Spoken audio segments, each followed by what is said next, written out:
नाज़रीन इकराम, मेरा नाम है अनवारुल्लाह।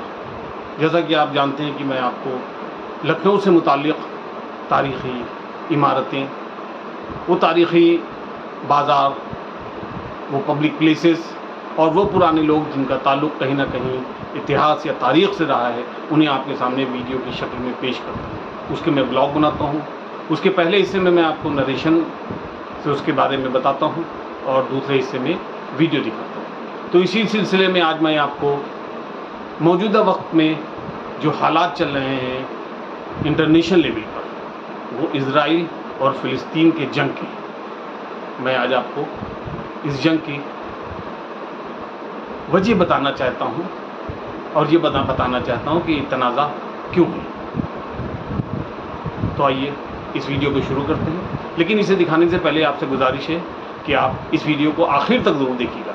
अगर आप इसे आखिर तक देखेंगे तो आपको ज़रूर अच्छी खासी नॉलेज मिलेगी। अगर ये वीडियो आपको पसंद आए तो इसे अपने तमाम जानने वालों को शेयर करिएगा और लाइक करिएगा। और हाँ, अगर आपने अभी तक इसे सब्सक्राइब नहीं किया है तो इसे सब्सक्राइब ज़रूर कर दीजिए। तो आइए आज हम अपना ब्लॉग शुरू करते हैं जो फ़िलिस्तीन और इज़राइल के तनाज़े के बारे में।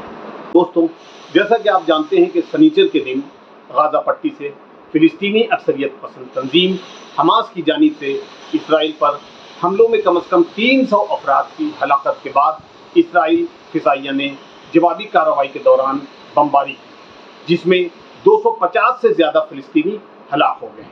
वाज़ेह रहे कि हमास की जानिब से तकरीबन 3000 रॉकेट इज़राइल पर दागे गए, जिसके बाद हमास से ताल्लुक़ रखने वाले लोग मोटरसाइकिलों पर, गाड़ियों पर, पैराग्लाइडर्स और कश्तियों के सहारे इज़राइल की हदूद में दाखिल हो गए। इज़राइल और फ़िलिस्तीन के बीच गुज़श्ता मई के बाद ये सबसे ज़्यादा परतशद्दुद कशीदा सूरत हाल करार दी जा सकती है। अगर इसके तनाज़े पर गौर करें तो यूरोप में यहूदियों के साथ रखे जाने वाले सलूक की वजह से सिहनी तहरीक जोर पकड़ने लगी। उस वक्त फ़िलिस्तीन का इलाका सल्तनत उस्मानिया के कंट्रोल में था। ताहम पहली जंग अजीम के बाद ये हिस्सा बरतानियों के तसल्लुत आया, जहाँ यहूदी बड़ी तादाद में मुंतकिल होने लगे थे और इस तरह मुकामी अरब आबादी के साथ तनाव का आगाज़ हुआ। बरतानिया और फ्रांस ने मशरिक़ वस्ता को तक़सीम किया और मुखालिफ रियासतें क़याम में आईं। ताहम फ़िलिस्तीन बरतानियों के ज़ेर तसल्लुत ही रहा, जहाँ अरब कौम परस्तों और सिहनी तंजीमों के बीच कशादगी बढ़ती गई। सिहनी तंजीमों ने अस्करी गिरोह कायम कर लिए, जिन्होंने दूसरी जंग अजीम के बाद अलग रियासत बनाने का मुतालबा शुरू कर दिया। इसके बाद 1947 में अक़वाम मुत्तहिदा ने फ़िलिस्तीन को 2 हिस्सों में तक़सीम करने का फ़ैसला किया। इनमें एक यहूदी रियासत और दूसरी अरब रियासत थी। ताहम 14 मई 1948 को इज़राइल का क़याम हुआ तो अगले ही दिन मिस्र, उर्दन, शाम और इराक़ ने हमला कर दिया। इसके नतीजे में अक़वाम मुत्तहिदा के मंसूबे के मुताबिक जहाँ पर अरब रियासत बननी थी, वो हिस्सा मुख्तलिफ ममालिक के कब्ज़े में आ गया, जिसके नतीजे में 7.5 लाख फ़िलिस्तीनी हमसाया ममालिक में चले गए या उन्हें यहूदी फ़ौजियों ने खदेड़ दिया।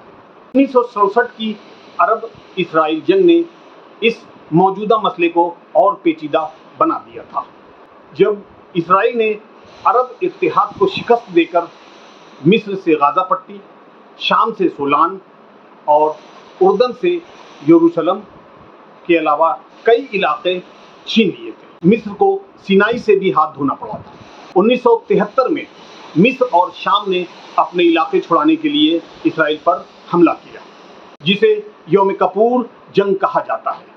6 साल के बाद इसराइल और मिस्र ने मुआहदा कर लिया और सिनाई इलाका जो कि इसराइल ने कब्जा कर लिया था, वो उसे मिस्र को वापस कर दिया। उर्दन ने भी कुछ अरसे के बाद इसराइल को तस्लीम करते हुए मिस्र की तकलीफ की। ताहम 2005 में उसने गाज़ा पट्टी से अपनी फ़ौजों को निकाल लिया था। अक़वाम मुत्तहिदा आज भी इस इलाके को मकबूजा मानता है। इसराइल पूरे बैतुल मुक़द्दस को अपना दारुल खिलाफा मानता है। इस वक्त دو فلسطینی علاقے ہیں، ایک غرب اردن اور دوسرا غازہ پٹی۔ ان دونوں علاقوں کے بیچ میں 45 کلومیٹر کا فاصلہ ہے۔ غرب اردن کا رقبہ 5970 کلومیٹر ہے، جبکہ غازہ پٹی کا جو رقبہ ہے وہ تقریباً 365 اسکوائر کلومیٹر ہے۔ غرب اردن یروشلم اور اردن کے درمیان موجود ہے، جبکہ غازہ پٹی 41 کلومیٹر طویل اور 10 کلومیٹر چوڑی ہے اور اس کے ایک جانب بحیرہ روم واقع ہے۔ غازہ میں اکثریت پسند تنظیم حماس برسر اقتدار ہے۔ اس تنظیم نے کئی مرتبہ اسرائیل سے جنگ کی ہے۔ اسرائیل اور مصر سختی سے غازہ پٹی کے سرحدوں کی نگرانی کرتے ہیں، جس سے کہ حماس تک ہتھیار پہنچ نہ سکے۔ دوسری جانب غرب اردن میں اقوام متحدہ کی جانب سے مقبول کی جانے والی فلسطینی حکومت ہے، جس میں فتح تنظیم کا اہم کردار ہے۔ تاہم غرب اردن کہلانے والے اس چھوٹے سے خطے میں 86% آبادی فلسطینیوں کی ہے اور 14% آبادی یہودیوں کی ہے۔ یہودی اور فلسطینیوں کی جو بستیاں ہیں ایک دوسرے سے فاصلے پر قائم ہیں۔ اسرائیل ان بستیوں میں بجلی اور پانی جیسی کچھ بنیادی ضروریات فراہم کراتا ہے اور ان کی حفاظت اسرائیل کی فوجیں کرتی ہیں۔ حماس آخر ہے کیا؟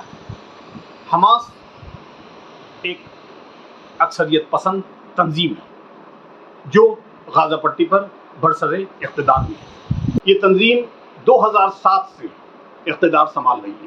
حماس کئی بار اسرائیل کے ساتھ متعدد جنگیں لڑ چکا ہے۔ اسرائیل نے بھی کئی بار فضائی حملوں سے حماس کو نشانہ بنایا۔ 2007 کے بعد اسرائیل نے مصر کے ساتھ مل کر غازہ پٹی کا محاصرہ کر رکھا ہے۔ اسرائیل، امریکہ، برطانیہ، یورپین یونین کے کئی ممالک حماس کو دہشت گرد تنظیم قرار دے چکے ہیں۔ حماس کو ایران کی حمایت حاصل ہے، جس کی مدد سے یہ گروہ پیسہ، ہتھیار اور ٹریننگ حاصل کرتا ہے۔ اس پورے علاقے میں ڈسپیوشن کا ریزن کیا ہے، اس پر غور کرتے ہیں۔ ایک آزاد فلسطینی ریاست کے قائم کرنے میں تاخیر کے علاوہ اسرائیل کی جانب سے غرب اردن کی کئی علاقے میں یہودی بستیوں کو قائم کرنا، یہ بھی ایک اس کا متنازع کا بڑا سبب ہے۔ غرب اردن کے کئی علاقوں میں یہودی بستیوں کو قائم کرنا، یہ بھی دونوں کے بیچ میں تنازع کا ایک اہم سبب ہے، اور سیکیورٹی رکاوٹوں کی تعمیر نے امن کے حصول کو مشکل بنا دیا ہے۔ تاہم ان کے علاوہ بھی کئی اختلافات موجود ہیں۔ اسرائیل یروشلم پر مکمل دعویٰ پیش کرتا ہے اور وہ دعویٰ کرتا ہے کہ یہ اس کا دارالسلطنت ہے۔ اس کے دعوے کے اقدامات ضروری ہیں۔ اس کے علاوہ غازہ پٹی کے محاصر کو ختم کرنا ہوگا۔ اس کے علاوہ مشرقی یروشلم اور غرب اردن میں مشکلوں کو ختم کرنا ہوگا۔ ساتھ ہی سرحدوں، یہودی بستیوں اور تارکین کی واپسی کے معاملے میں بھی سمجھوتا کرنا ہوگا۔ اگر یہ دونوں ممالک ایسا کرتے ہیں تب تو ان دونوں کے بیچ میں امن قائم ہو سکتا ہے۔ دوستو، یہ تھا میرا بلاگ جو ہم نے آپ کو فلسطین اور یہودی تنازع کے بارے میں دکھایا۔